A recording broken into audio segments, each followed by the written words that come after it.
Vamos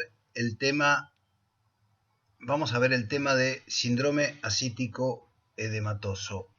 Y lo voy a hacer a través de un caso clínico de una persona que se va a revelar a poco de comenzar, conocida, muy conocida. Pero yo les recomiendo que antes de entrar en la clase vayan al libro y lean el tema. De manera tal que podamos aprovechar lo que ustedes lean, aunque sean lectura rápida, conceptual, lo que ustedes lean lo podamos aprovechar para ponerlo en ejercicio y para que ustedes mismos se pongan a prueba y fijen el tema en su memoria. El caso clínico es de un varón de 56 años de edad, músico. Pocas consultas al médico, no ha visto mucho al médico, así que la información clínica que tenemos es insuficiente. Y consulta por presentar un deterioro del ritmo diurético de una semana de evolución. La enfermedad actual comienza una semana atrás con deterioro progresivo del ritmo diurético, aumento de peso, exacerbación de los edemas que ya venía presentando en los miembros inferiores y nota claramente, cosa que la ropa le pone en evidencia, un aumento del perímetro abdominal. Antecedentes personales. De los antecedentes personales les puedo contar que es un paciente etilista, familia de etilistas, padre etilista violento con pérdidas laborales, etc. Tiene episodios intermitentes que lo acompañaron desde la juventud, que alivian con la defecación de dolores de tipo cólico a nivel abdominal. El tratamiento dietético y sintomático también lo alivia y se exacerba con situaciones de angustia o de estrés, bastante frecuente con nuestro paciente desde que se murió su hermano. Se interpreta como un síndrome de colon irritable en aquel momento. También hay episodios de epigastralgia frecuente en los últimos 10 años, aproximadamente. Y la ictericia esta podría haber coincidido con alguna hepatitis. Fue autolimitado, ocurrió 3 años atrás y no volvió a repetirse. Después, como otro antecedente, tiene episodios frecuentes de tos con expectoración desde su juventud. Podrá tener algo que ver, es un elemento coincidente. Entonces, con estos elementos, mi pregunta es, ¿qué síndromes deberíamos considerar? Es un poco particular, ¿no es cierto?, que le esté preguntando algo así en una clase que se titula síndrome ascítico edematoso. Bueno, sí, vamos a analizarlo, a ver si es el síndrome ascítico edematoso o es una de mis tantas trampas a las que los tengo acostumbrados. ¿Qué músico creen ustedes que podría llegar a haber sido este de 56 años con esta enfermedad? Bueno, nuestro paciente ni menos que Ludwig van Beethoven, a quienes creo que ustedes conocen. Por eso es que mucha información es insuficiente. Parte porque la información documentada es pobre, pero además existe el Merchant de Beethoven, que se llamaba Schindler, que hacía desaparecer toda la información que pudiera él considerarla perjudicial. O sea, tenía que ser todo certificado y la única información que podía trascender a ese controlador de las versiones era aquello que fuera constructivo hacia una imagen positiva y de genio. Todo lo demás desaparecía, muchas cosas, y ya van a seguir viendo la cantidad de cosas que han ido desapareciendo en manos de este Schindler, con fines, por supuesto, como siempre, comerciales, sobre todo cuando hacemos desaparecer la información, ¿no? Muy bien, volvamos a Beethoven. Aquí lo vemos a los 36 años, ya tenía a esta altura del partido una hipoacusia extrema, manifiesta, ya se había recluido y tenía muy limitadas presentaciones sociales. Acá está escribiendo la Misa Solemnis para el obispo de Olomouc. Los antecedentes heredofamiliares que nos interesan es una madre con tuberculosis pulmonar, fallecida, un padre etirista severo, músico, con una violencia doméstica extrema. Parte de lo que se sabe era que de chico, estoy hablando menos de 5 años, él ya era un virtuoso al piano. El padre llegaba totalmente borracho y trataba de mostrarle su virtuosismo a sus amigos que traía de la taberna y lo despertaba a la madrugada para hacerle tocar el piano. Y cada vez que Ludwig se equivocaba, el padre le aplaudía los 2 oídos, con un golpe seco que lo despertaba a Beethoven y lo hacía reaccionar. 3 de sus 6 hermanos murieron en la infancia. Uno de ellos claramente murió por tuberculosis. En el examen físico vamos a encontrar ictericia, palidez cutáneo mucosa, está muy adelgazado a pesar de estar con perímetro abdominal aumentado y edemas, que ha tenido un aumento de peso, pero su contextura proteica, muscular, masa muscular, etc., está deteriorada. Tiene una frecuencia cardíaca de 88 por minuto, 90-60 de presión, 37 de temperatura, una hipoacusia completa en el oído derecho y muy severa en el oído izquierdo. Los flancos están abombados, el ombligo está evertido y los edemas en miembros inferiores son de 3 en 6 hasta prerotuliano, o sea, por debajo de la rodilla, bilateral. Muy bien. A esta altura del partido, ¿qué sospechan ustedes? Claramente, estamos introduciéndolos al tema de asitis. Podría haber otras interpretaciones, pero esto es un caso clásico de asitis. ¿Qué criterios, qué elementos tenemos para basarnos en ese diagnóstico? Bueno, parte de las descripciones que hace en la anamnesis y elementos del examen físico. El examen físico para el diagnóstico de asitis ha tenido una concordancia significativamente alta entre distintos examinadores, o sea,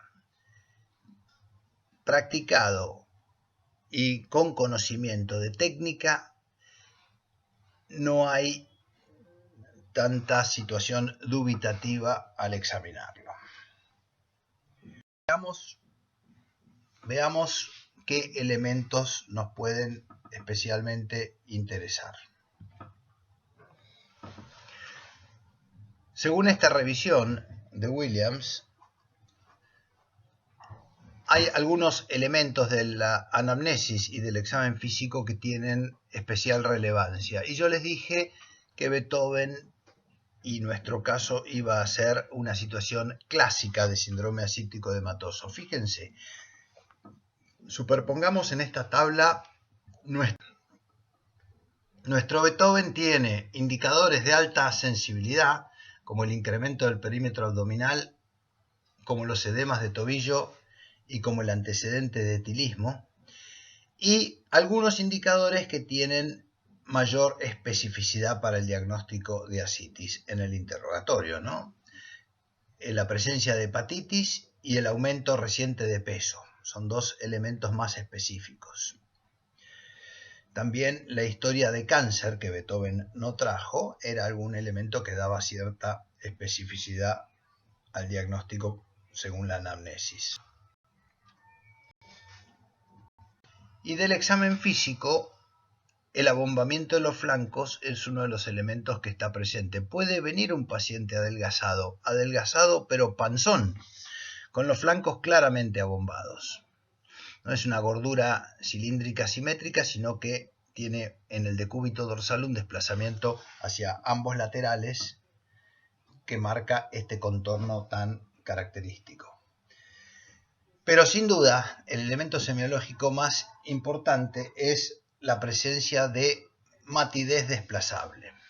Lo primero que vamos a comprobar es una matidez en los flancos que tiene la clásica distribución que adopta un líquido. Si ustedes lo miran a este paciente que está acostado de perfil, van a ver que esa línea punteada en realidad es una horizontal perfecta. La horizontal perfecta que arma el líquido de agua dentro de una botella transparente.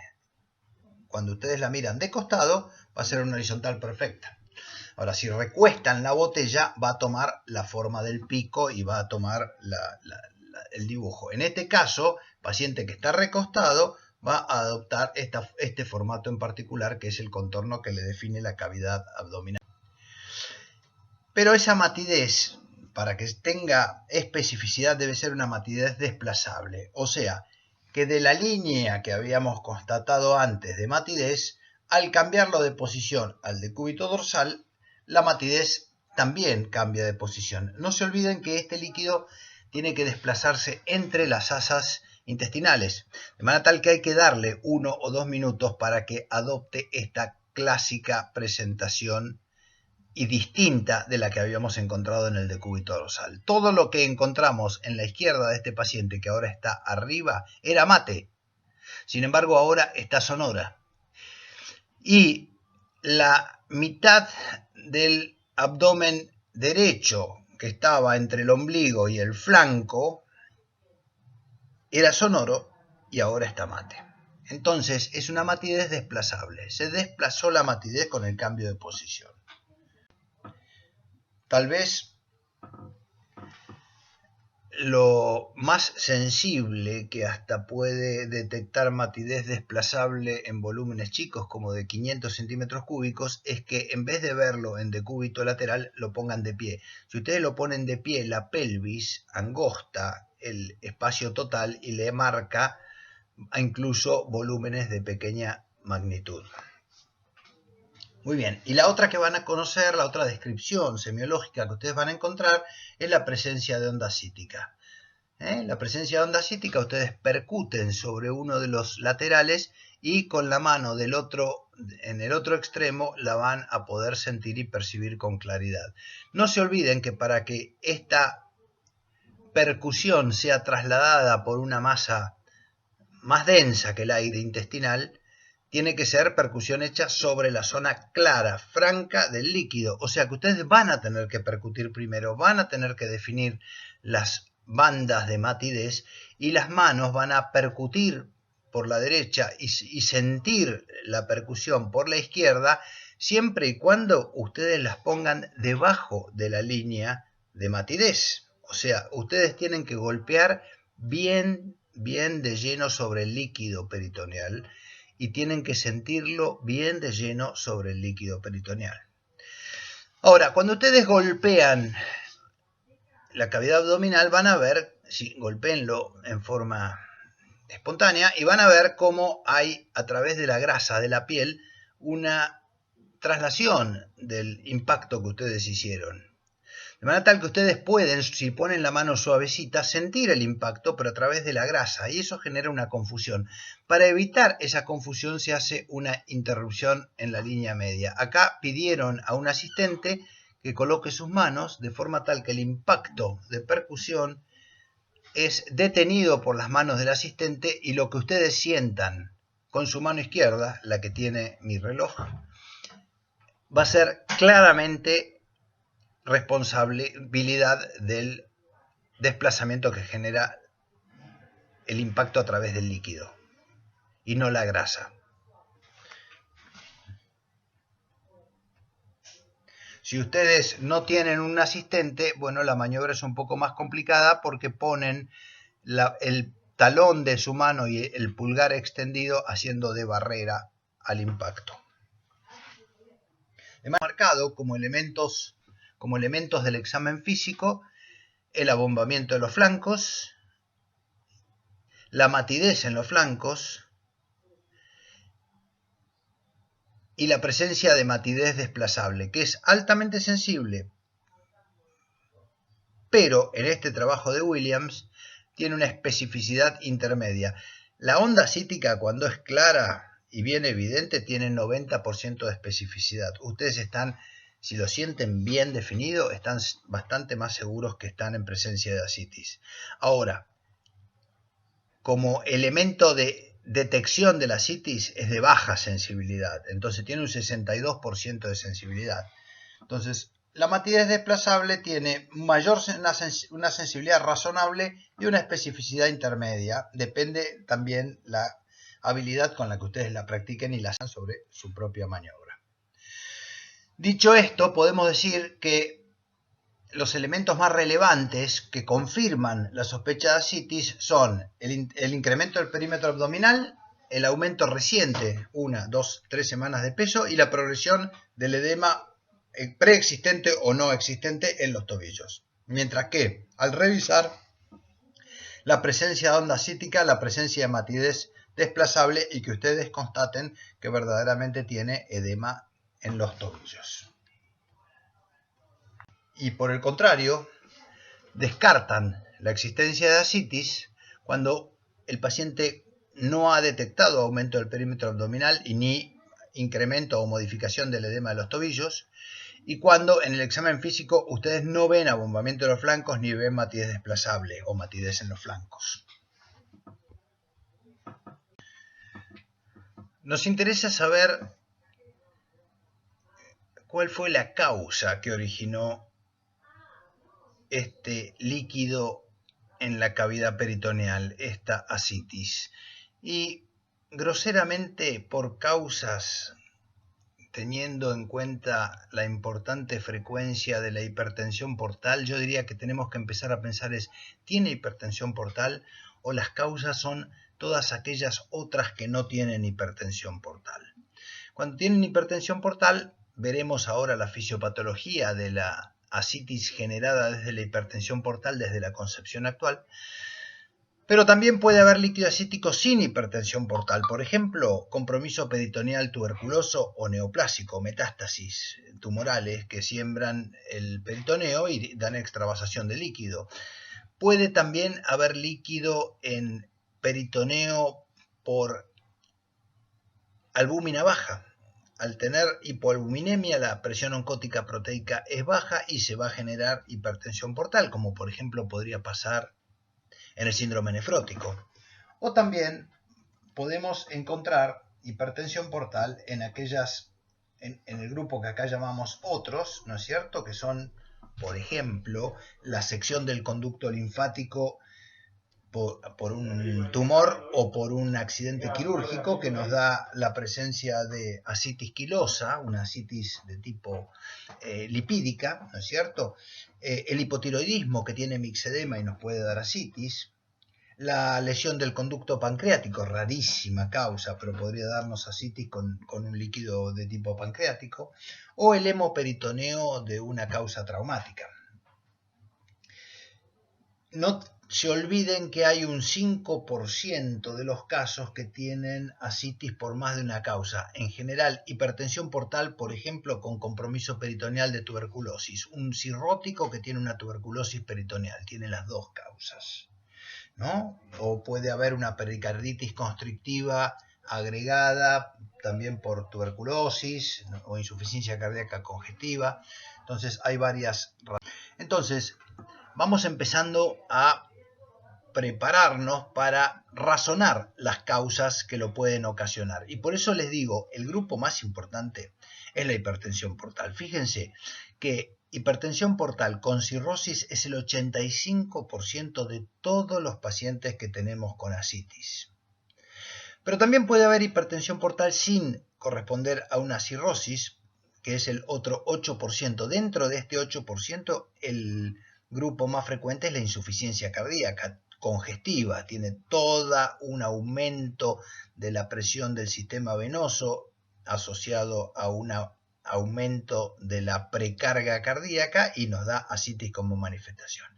Y en el otro grupo, en aquel grupo que no tiene hipertensión portal pero tiene asitis, la carcinomatosis peritoneal es muy frecuente.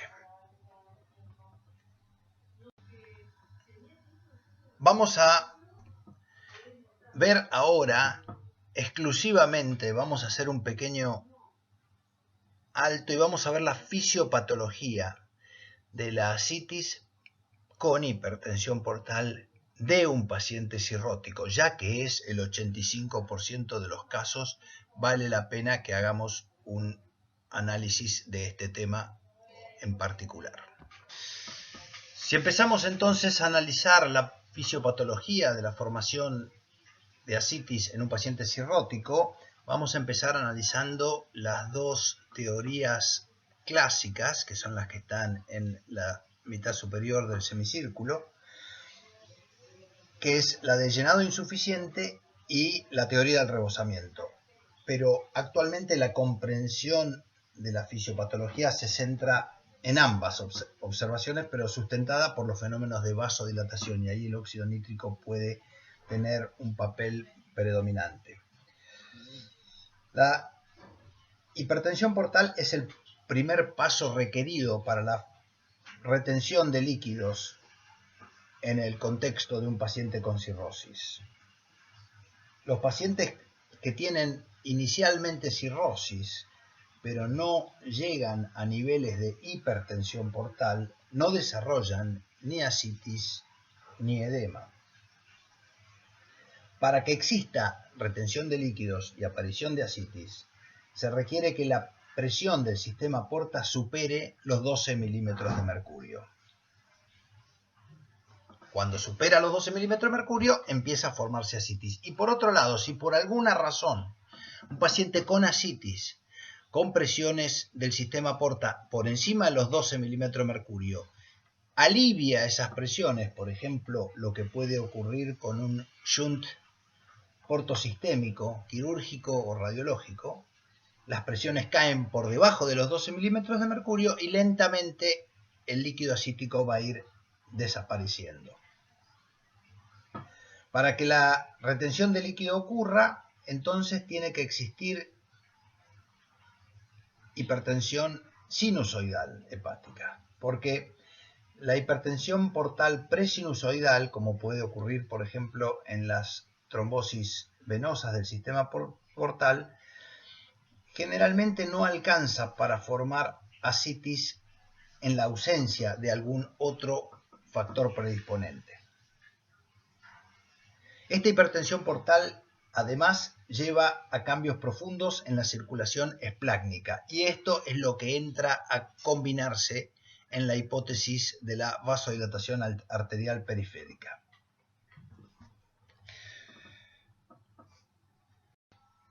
Fíjense la variedad de cambios que se producen en el organismo de un paciente con ascitis. Hay algunos fenómenos que son casi opuestos en algunos territorios versus otros, por ejemplo, vasodilatación esplácnica con hiperflujo, pero vasocontracción renal con hipoperfusión renal, lo que lleva a la retención de agua y sodio, y una hipovolemia arterial efectiva, hipoperfusión.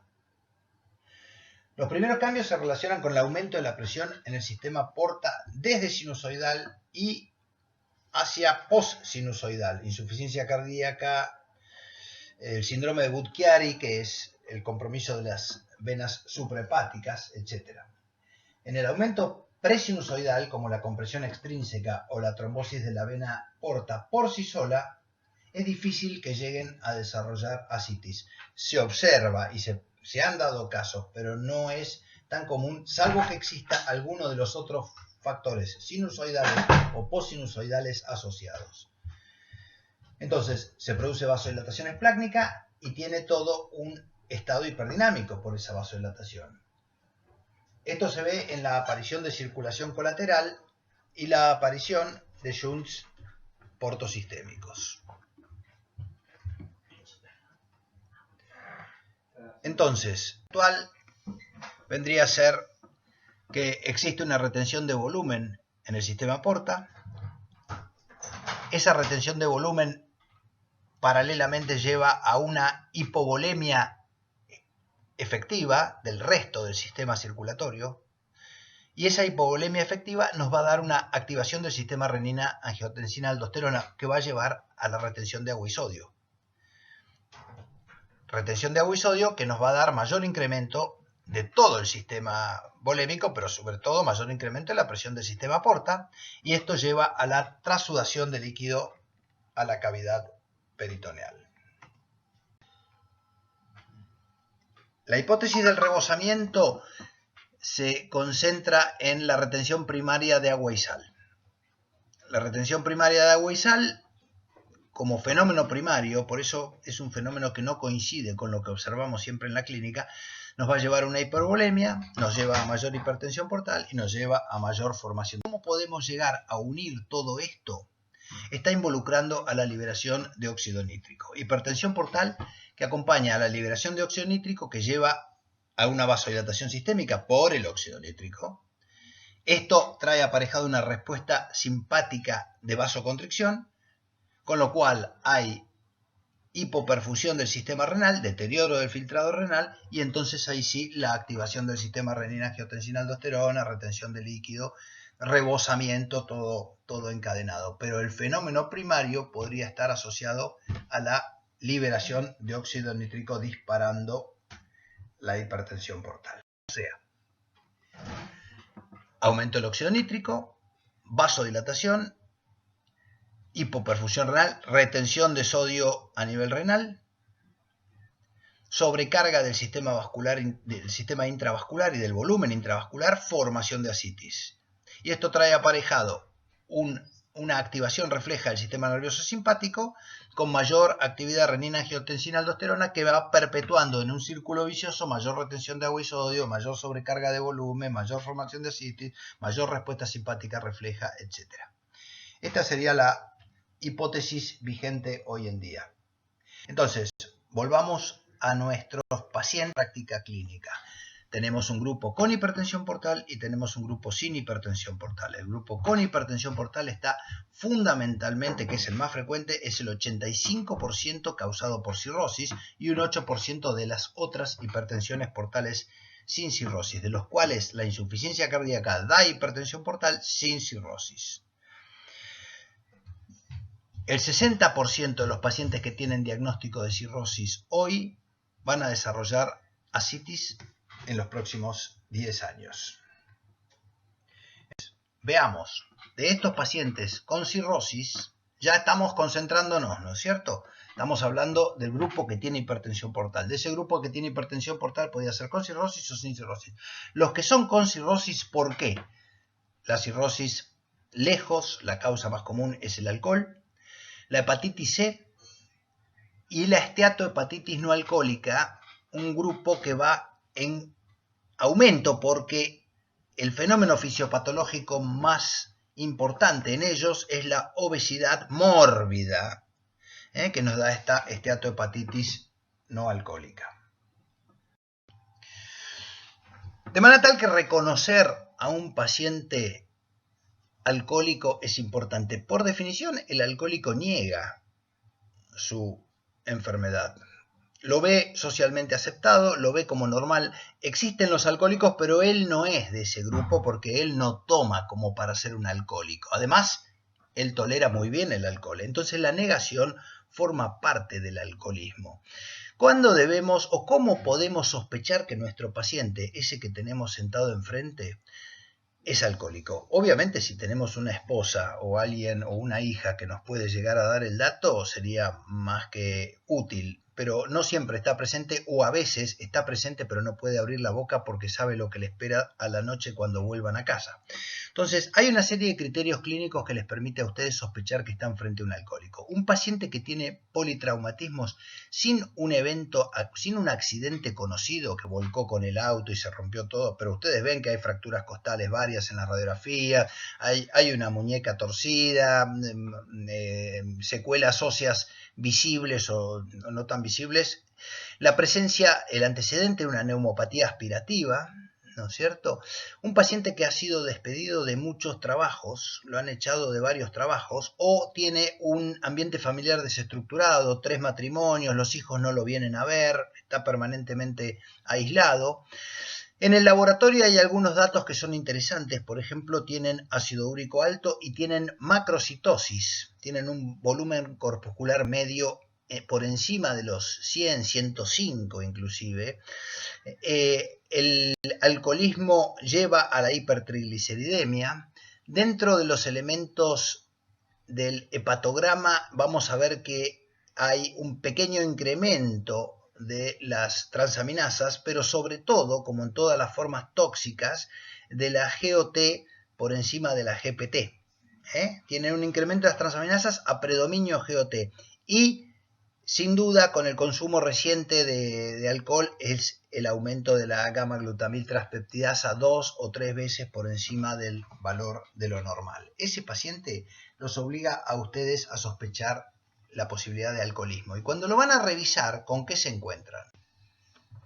Algunos marcadores del examen físico que les dicen, este paciente es alcohólico. Hipertrofia parotidia.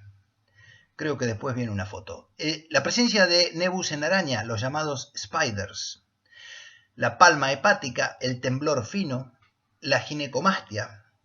La presencia de atrofia testicular. La distribución del vello púbico en forma triangular y no romboidal, como es la forma masculina, sino triangular, como es la forma ginecoide. Y algunos elementos de polineuritis en miembros inferiores o en otros territorios.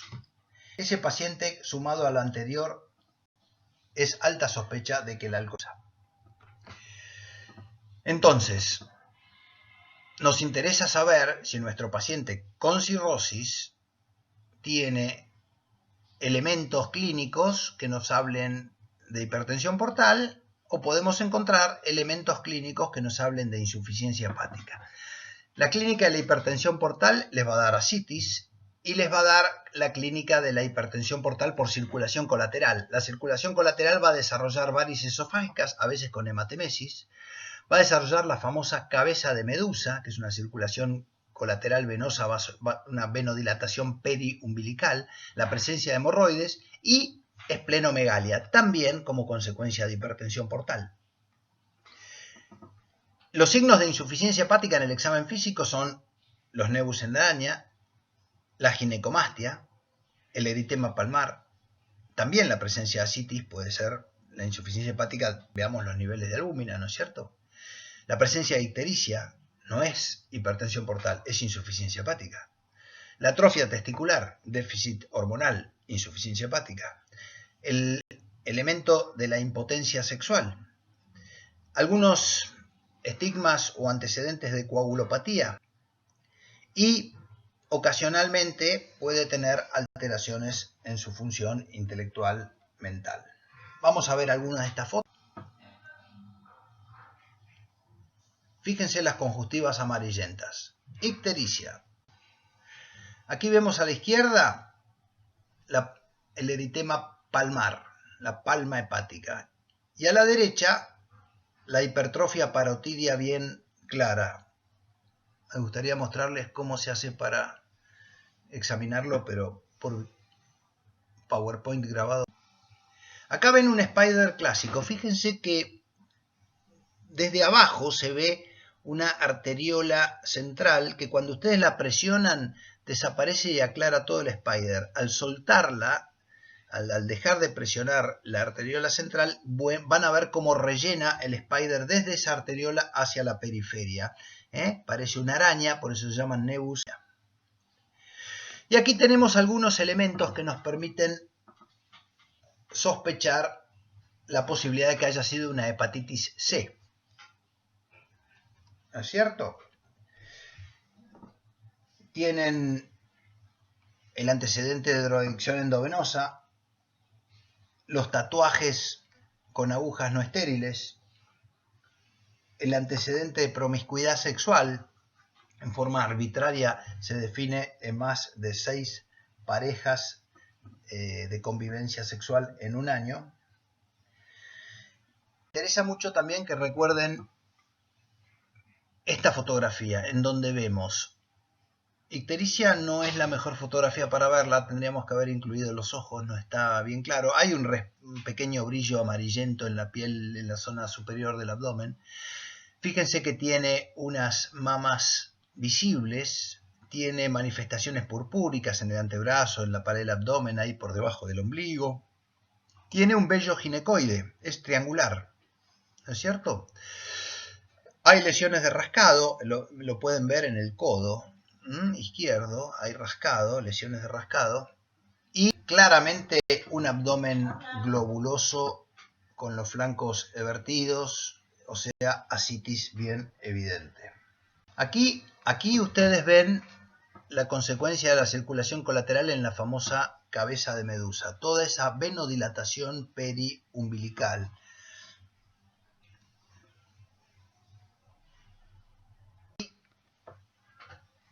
Les vuelvo a marcar los criterios de sospecha de una posible hepatitis B o hepatitis C de transmisión sexual, con sus factores de riesgo sexual o endovenosa. Por eso las transfusiones frecuentes o la drogadicción también es un factor de riesgo de hepatitis B o hepatitis C. Finalmente, les quiero mostrar el grupo en aumento de la hipertensión portal por esteatohepatitis no alcohólica. Acá ustedes ven claramente las vacuolas lipídicas cargadas en los hepatocitos de una biopsia hepática de un paciente con esteatohepatitis no alcohólica.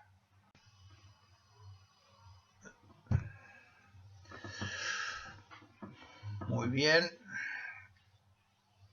Tanto la alcohólica como la no alcohólica podrían llevarnos desde la cirrosis al desarrollo de un carcinoma hepatocelular. Y aquí vemos como elemento alguna de las fotos de esta sociedad actual con un incremento claro en la masa corporal, en el índice de masa corporal, o sea, obesidad franca y bien declarada. El 55 al 90% de los pacientes con esteatohepatitis tienen este nivel de obesidad con un body mass index superior al 38 o 40, y hay una correlación entre el daño hepático y el índice de masa corporal. Cuando la obesidad es a predominio visceral, central, es más exacerbada la esteatohepatitis, la posibilidad que desarrollen esteatohepatitis. Esto es un grupo que va en aumento, ya que, como pueden ver, desde el año 91 al año 96 al año 2003, como va claramente modificándose la incidencia de obesidad en los distintos estados departamentos de Estados Unidos. Estamos hablando acá que como criterio de obesidad es un body mass index mayor o igual a 30. Y fíjense cómo en poco tiempo ha cambiado este número. Y no quiero cerrar el capítulo cirrosis sin decir que no se olviden que a veces es un paciente cirrótico, conocido, alcohólico, diagnosticado por ustedes y de repente viene con una ascitis que ha progresado. ¿Es el mismo paciente que se ha deteriorado? Hay un 5% de los pacientes con cirrosis que tienen ascitis por una causa adicional. Y les digo, a la cabeza, la tuberculosis peritoneal debe estar considerada. Pero también tienen que tener en cuenta la posibilidad de que a lo largo de los años ese paciente haya desarrollado sobre su hígado cirrótico un hepatocarcinoma que constituye un factor adicional, ya que este enorme tumor, en este caso, ocupando gran parte de la masa hepática, genera hipertensión portal ya por compresión mecánica.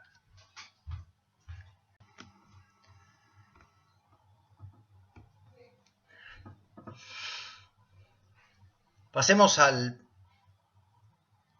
otro grupo de los pacientes con hipertensión portal, que son aquellos que tienen hipertensión portal, pero no tienen cirrosis. Y acá estamos con la insuficiencia cardíaca en primer lugar. La trombosis de la vena porta o la compresión extrínseca portal, en general por sí solas, puede llegar a ser un poco insuficiente para desarrollar ascitis. Deberían preguntarse si existe alguno de los otros factores predisponentes que puedan acompañarlo para lograr el desarrollo de ascitis. Tienen hipertensión portal y las metástasis hepáticas múltiples, como la fotografía que vieron recién, que no es una metástasis hepática, ese es un hepatocarcinoma, o sea, es un tumor primario, pero quiero decir, cuando hay tantas metástasis hepáticas que gran parte del parénquima hepático está ocupado por metástasis, hay una compresión mecánica y existe hipertensión portal y les puede dar ascitis sin haber sido necesariamente un cirrótico. El Budd-Chiari o los fenómenos suprahepáticos o el síndrome de hipertensión por compromiso venoso suprahepático también es una posibilidad. Ahora bien, tenemos el grupo de ascitis, es un pequeño grupo, fíjense,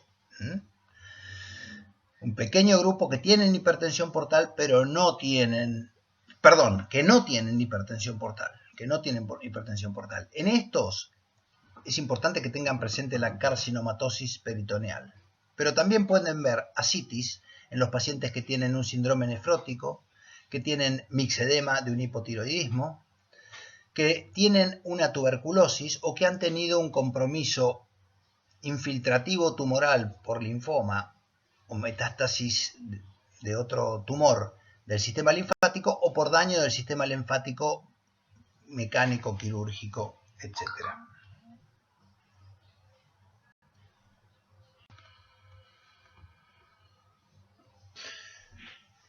Muy bien, entonces tenemos nuestro paciente al que lo hemos revisado, viene por deterioro del ritmo diurético, aumento del perímetro abdominal, incremento de los edemas en miembros inferiores. Encontramos elementos en el examen físico que claramente nos hacen sospechar la presencia de ascitis y hay elementos en la anamnesis y en el examen físico que nos pueden sugerir etilismo, hepatitis B, hepatitis C, trastornos tiroideos, insuficiencia cardíaca, en fin. Tenemos nuestro paciente con sospecha de ascitis y traemos en nuestro interior una sospecha de cuál es la causa posible. Entonces, ¿cuáles son los pasos en el diagnóstico? ¿Es necesario que confirmemos la presencia de ascitis? El método más sencillo es hacerlo a través de ecografía, que es económico, práctico, está disponible en la enorme mayoría de los lugares en donde ustedes puedan hacer guardia y es sencillo de hacer y rápido. También podemos elegir confirmar la presencia de ascitis por tomografía abdominopelviana. Esto además nos podría orientar sobre algún compromiso del sistema linfático o de algún tumor y la siembra de implantes peritoneales por tumor, la presencia de metástasis hepáticas importantes, tumores primarios de hígado, en fin. Ahora, en general nosotros estamos en la guardia, tenemos alta sospecha de paciente que está desarrollando ascitis y nosotros a veces directamente vamos a hacerle la paracentesis abdominal. La paracentesis abdominal, al obtenerse líquido ascítico, ya punzamos el abdomen, aspiramos líquido ascítico y eso ya nos confirma la presencia de ascitis, ¿no es cierto? Pero también ese líquido es muy útil porque nos puede orientar claramente hacia la etiología. O sea, entonces nuestro paciente lo interrogamos, lo revisamos, tenemos un montón de elementos o criterios que nos hacen sospechar varias posibilidades y vamos a hacerle la paracentesis abdominal, vemos el líquido ascítico y lo mandamos a estudiar. Volvamos a nuestro Ludwig van Beethoven. El hermano de Beethoven, en una de las cartas de su diario que se escapó de la censura de Schindler, nos contaba que al almuerzo comía únicamente huevos pasados por agua, pero después bebía más vino. Y así a menudo padecía diarreas, de modo que se le agrandó cada vez más el vientre y durante mucho tiempo lo llevó vendado. Eso significa que iba aumentando progresivamente su líquido ascítico. Tenía edemas en los pies y se quejaba continuamente de sed, de dolores de vientre y de pérdida de apetito.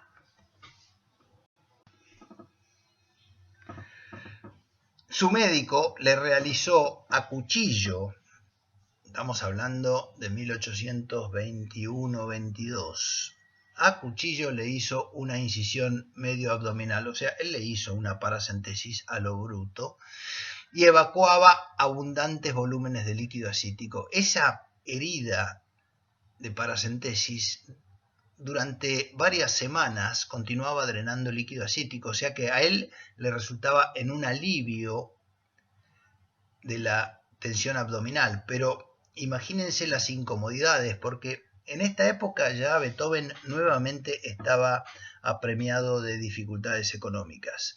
Todos sus principales sostenes, los príncipes y los condes que habían recibido y habían financiado toda su carrera musical, ahora se encontraban con una Austria invadida por Napoleón, de manera tal que estaban todos sus benefactores económicamente complicados y de lo último que se iban a acordar era de solventarle a Napoleón su vida de lujurias. Entonces ya estaba con grandes apremios económicos. Dormía en un colchón de paja, con fardos de pasto, dormía encima, ponía una manta y dormía encima. Así que imagínense que todo este líquido acítico que durante la noche, cuando giraba en la cama, salía y mojaba ese fardo de pasto, como iba dejándole cada vez un colchón más húmedo y más maloliente. Y así estaba viviendo nuestro Beethoven, ¿no es cierto? Ahora, a lo largo de su evolución, en el año 1827, a la quinta o sexta incisión a cuchillo que el médico a cargo hacía para aliviarle su asitis, evolucionó con fiebre y empezó a salir un líquido que ahora de ceroso ya se transformó en purulento, y purulento franco. Durante las siguientes semanas, formándose una fístula cutáneo-peritoneal que drenó durante meses.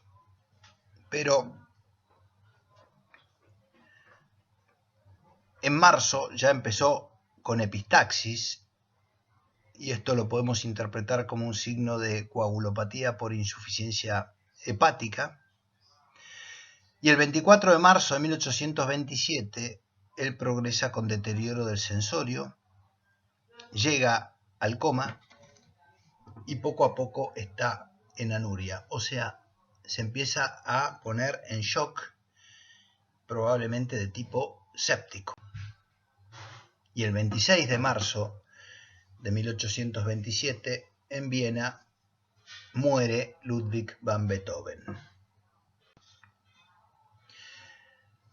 Su médico aventurero, Johann Wagner, y amigo de él, le hizo una autopsia. Esta autopsia Schindler la hizo desaparecer y recién apareció en un anticuario en el año 1970. A partir de ahí pudimos leer la autopsia que le hizo Wagner al día siguiente de su muerte. Wagner encontró que tenía un hígado cirrótico macronodular. Esto lo podíamos imaginar claramente. Encontró que tenía esplenomegalia. Había signos de alcoholismo crónico, pancreatitis crónica. El intestino que él tenía era normal, o sea, no había patología intestinal. Como hallazgo había colelitiasis. Tenía múltiples petequias azuladas. Tenía una peritonitis clara y supurada, o sea que la causa de muerte probablemente haya sido shock séptico por peritonitis supurada por la fístula provocada a cuchillo por Wagner.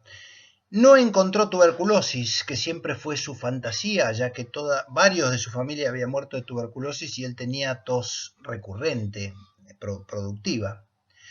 Y está la descripción de unos nervios auditivos adelgazados y con esclerosis vascular.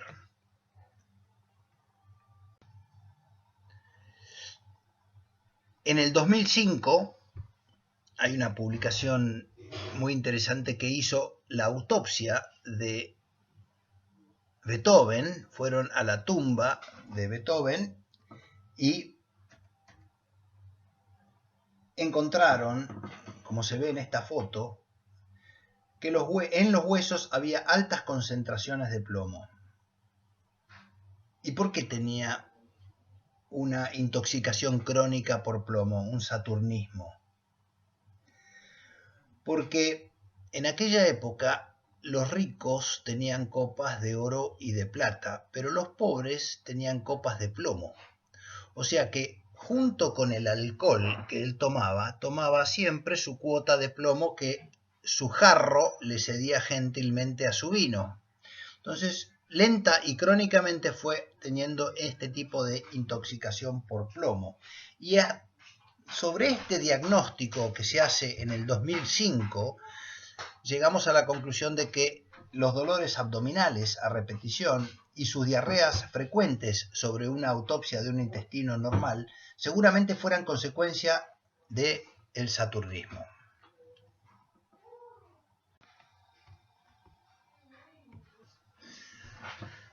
Beethoven ya ha muerto. Volvamos a nuestra clase y vamos a hablar especialmente de este procedimiento, la paracentesis abdominal, como el procedimiento que nos resulta más útil en nuestro paciente con ascitis conocida pero descompensada o ascitis desconocida.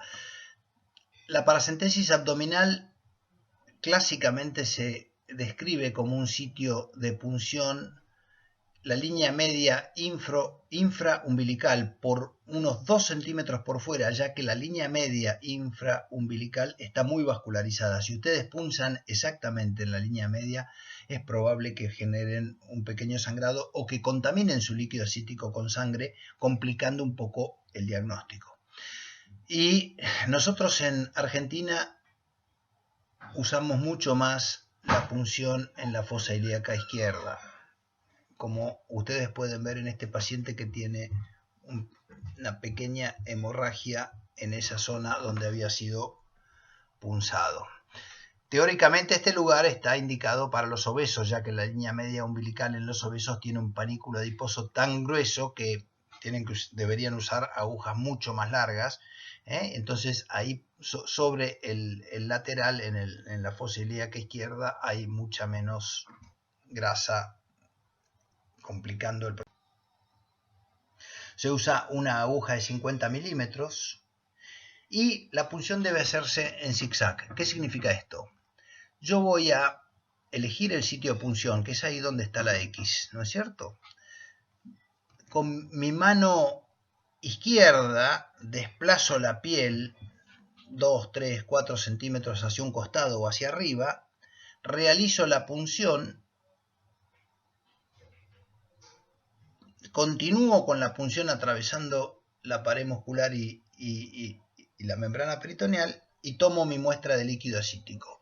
Al retirar la aguja, yo suelto la piel y esa piel va a cubrir el orificio de la pared. Entonces no coincide el orificio de la piel con el orificio de la pared. Esto hace un cierre natural de la punción. Tengan en cuenta que la paracentesis se debe practicar en una serie de pacientes en particular. Hay que practicarla obviamente en todos los pacientes con ascitis de reciente comienzo. Pero también recuerden que tal vez ustedes estén recibiendo un paciente que ustedes lo conocen hace varios años, que ya tiene una cirrosis conocida y que tiene ascitis conocida, pero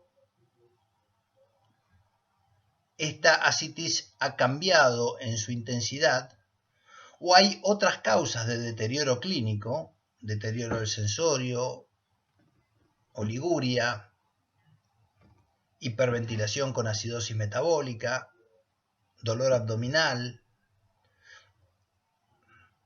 fiebre, o simplemente un paciente que por alguna razón se ha decidido su internación. Todos estos pacientes, a pesar de que eran cirrosis conocida y ascitis conocida previa, deben ser vueltos a punzar.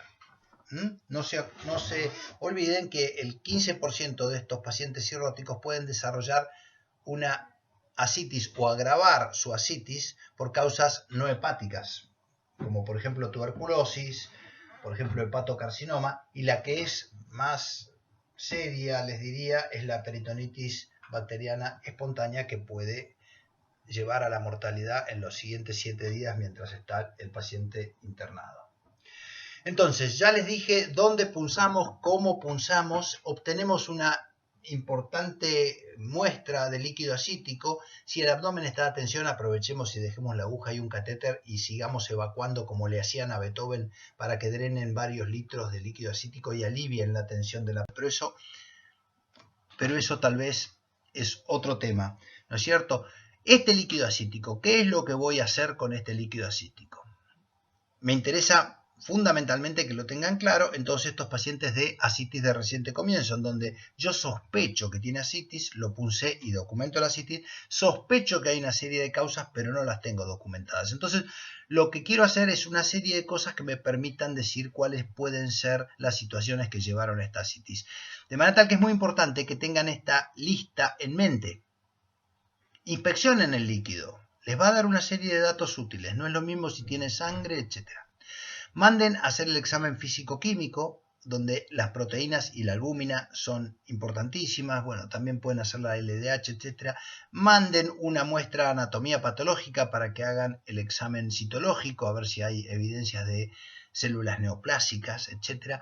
Mándenlo a cultivar tanto para gérmenes comunes como para bacilos ácido alcohol resistente de una posible tuberculosis.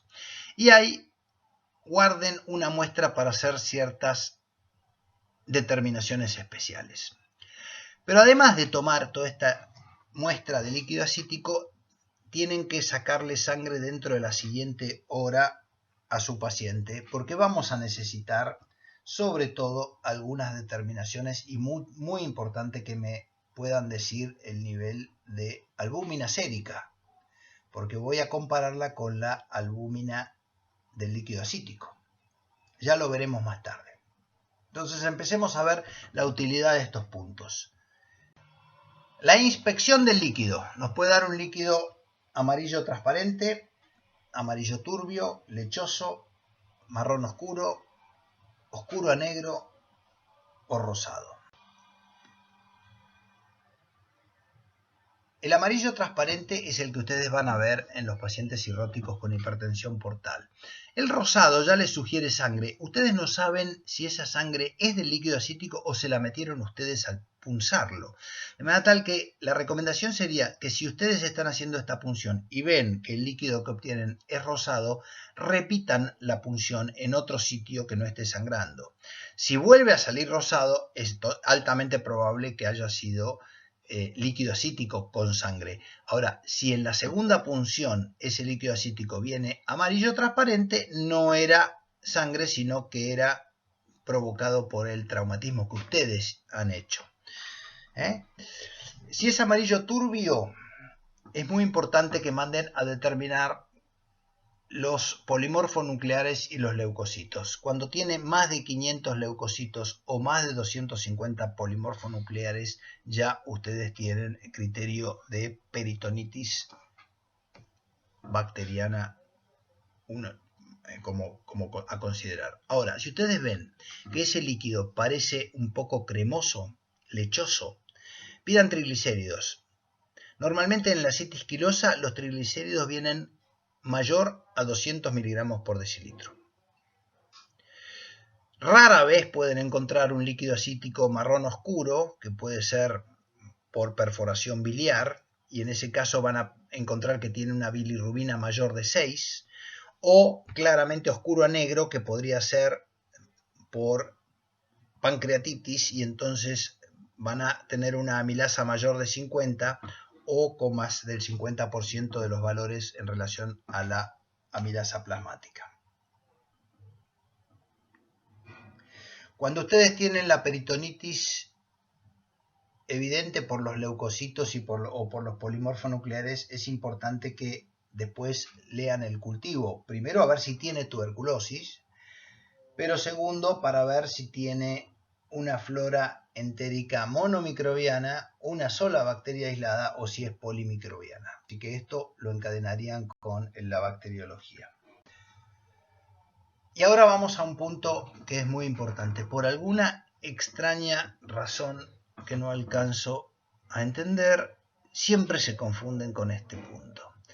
Esto es la determinación más importante que les va a decir a ustedes si tiene o no tiene hipertensión portal, que es el gradiente de albúmina entre suero y ascitis. Entonces miren la primera palabra, dice gradiente, no dice cociente, es una resta, no es una división. Entonces gradiente de albúmina entre suero y ascitis es la resta de la albúmina en el suero menos la albúmina en el líquido ascítico.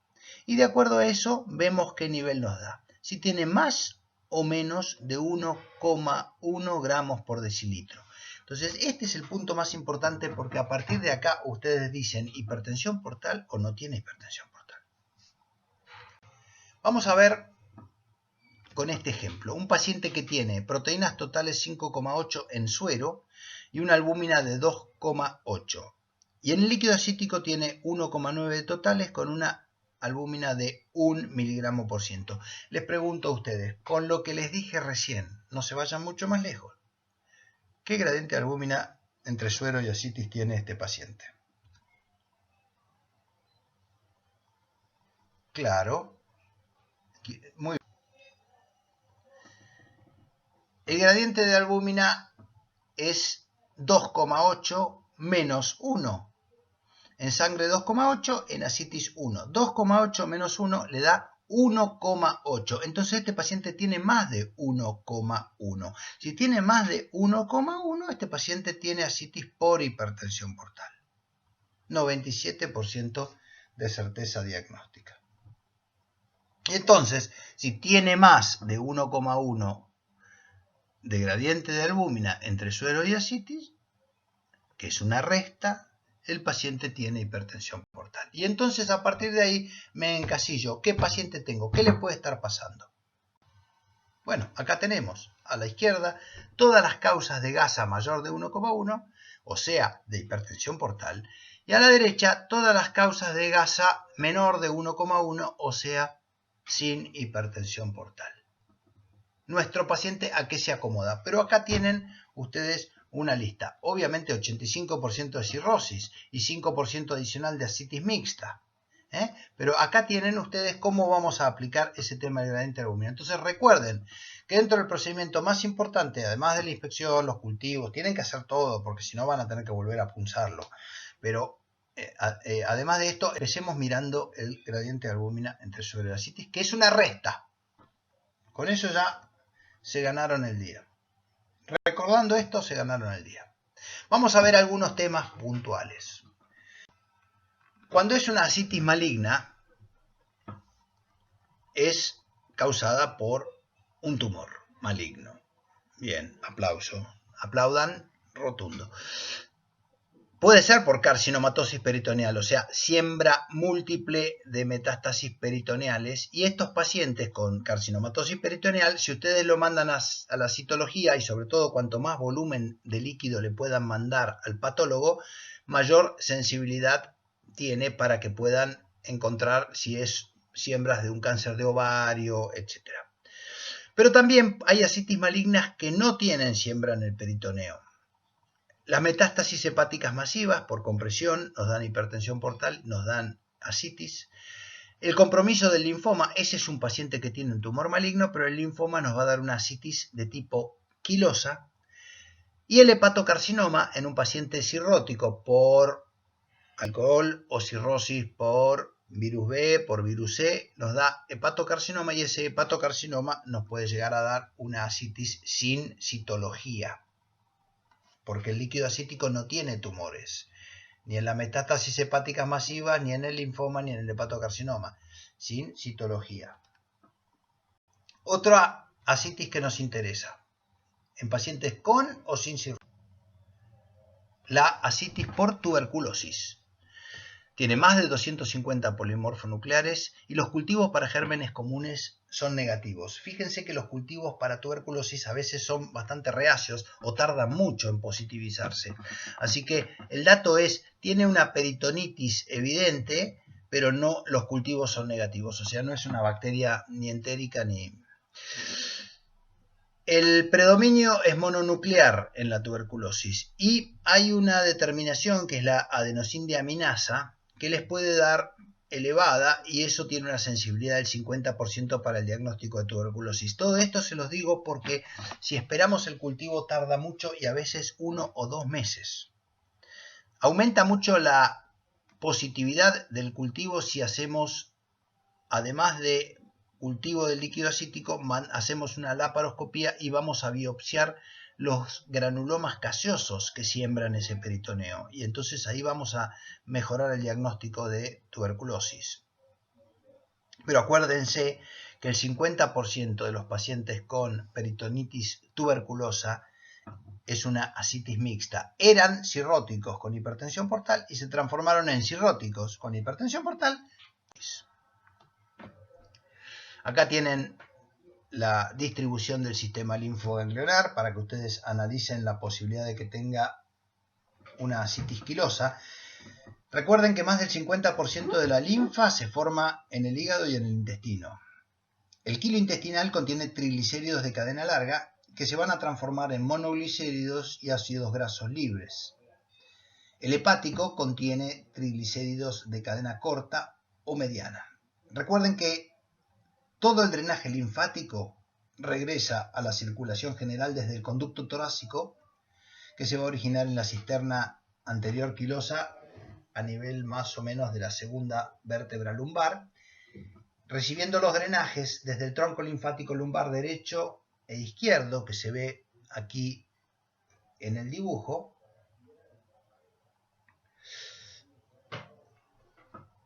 y desde el intestino, transportando estos kilomicrones de la dieta, que son los que le dan ese aspecto cremoso. Son triglicéridos. La obstrucción o la ruptura de estos vasos va a generar asitis quilosa. Y tengan en cuenta que si ustedes tienen dudas porque es sutil o suavemente lechosa, podrían pedir dosaje de triglicéridos en ese líquido acítico y en la asitis quilosa es definido como quilosa cuando tiene más de 200 miligramos de triglicéridos en el líquido acítico. Cuando ustedes tienen este paciente con asitis quilosa, van a querer preguntarse por qué está. Ustedes por ahora lo tienen al paciente con asitis quilosa, le vino más de 200 miligramos. Ahora, esta asitis quilosa, ¿qué la produjo? ¿Es linfoma o es otra? Es enorme la cantidad de causas que ustedes pueden tener. Pero básicamente, ustedes tendrían que pensar en, ¿es una paciente que tiene asitis quilosa por causas infiltrativas de los ganglios o del sistema de drenaje linfático? O sea, aquellas asitis quilosas atraumáticas. Entre estas, fíjense, atraumáticas, que las neoplasias dominan la presentación. O, si por el contrario, esta asitis quilosa es traumática. Ahí sí tenemos la columna de la derecha, en donde es iatrogénica porque la produjo un cirujano que está operando otra cosa y accidentalmente seccionó el conducto torácico, o traumáticas por otra larga lista de procedimientos que pudieron dar traumatismo del conducto linfático.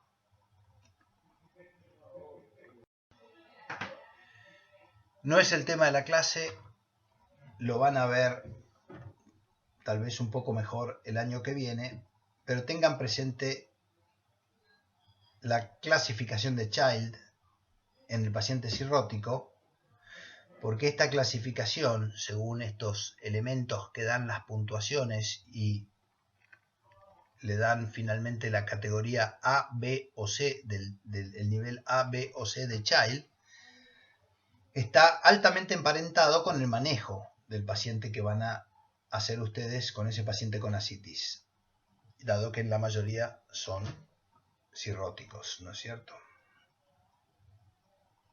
Bueno, ya casi cerrando, quiero volver a mi... Muy bien.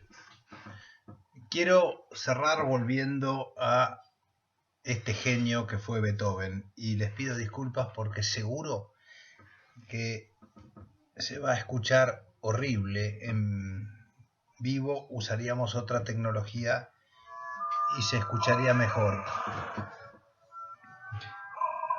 Es muy interesante contemplar la genialidad de Beethoven desde el cuarto movimiento de la novena sinfonía. Cuarto movimiento es el llamado coral porque es la primera vez que se utilizó la voz humana como un instrumento dentro de una orquesta, no como la ópera o la opereta, donde la voz humana formaba parte de una representación, sino que era un instrumento musical dentro de la orquesta. Y es en esta sinfonía, 1826. Llevaba 9 años profundamente deprimido. La invasión de Napoleón, el fracaso económico, sus necesidades económicas angustiantes. Beethoven era el sostén de todos los hermanos vivos que quedaban y sus sobrinos, etc.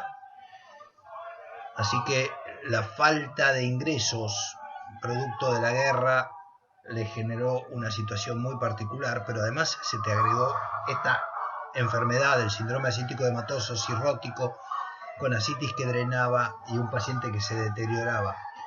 Escribe una carta a uno de sus íntimos amigos diciendo que él no iba a permitir que la enfermedad lo derrote, así que se iba a proponer escribir su última sinfonía. Y esto fue lo que surge de ese momento al que se sumaban la muerte de Carl, su hermano del alma, con toda una cuestión sobre una mujer que los involucró a los dos. Siempre quedó la duda si era o no la famosa amada inmortal, que nunca apareció, que fue la heredera de todos los derechos musicales de Beethoven, pero no apareció nunca. Fíjense, escúchenla ustedes en Spotify por su cuenta, ¿no? Pero esta sinfonía es la síntesis de una emoción muy particular. Ustedes podrán interpretar cada uno de ustedes con su opinión distinta cuál es la emoción primordial a la que se le acerca esta sinfonía. ¿Romanticismo? Definitivamente no. ¿Les provoca intriga, prudencia, ternura, melancolía, inmensidad? ¿Qué impulso les representa? En mi humilde opinión, yo veo un punto en común con la sensación de euforia, emprendimiento, convicción, pero por encima de todo, alegría. Alegría. Musicalmente hablando, podemos hacer referencia a We Are the Champions de Queen o al Alma Vincerò de Pavarotti, o inclusive a algunos momentos del Adiós Nonino de Astor Piazzolla, que combina varios sentimientos bien distintos, pero uno de ellos es una sensación poderosa de alegría. Pero sin duda, esta novena sinfonía es la más poderosa de todas. Me animo a decir que nadie puede sentirse deprimido al escucharla. No. Es el otro polo, sin duda alguna, alegría. Y lo curioso es que esta sinfonía, que las Naciones Unidas en 1970 la declaró el himno universal a la alegría, fue compuesta por una persona en plena depresión. Y eso lo hace a Beethoven genio por excelencia. Fíjense en el tercer punto de esta diapositiva lo que Borges nos dice. Las cosas solo existen en cuanto las advierte nuestra ciencia y no tiene residuo autónomo alguno. Y eso es lo que trato de hacer. Advertirle a sus conciencias de esta existencia. Mientras ustedes existan, esta genialidad perdurará.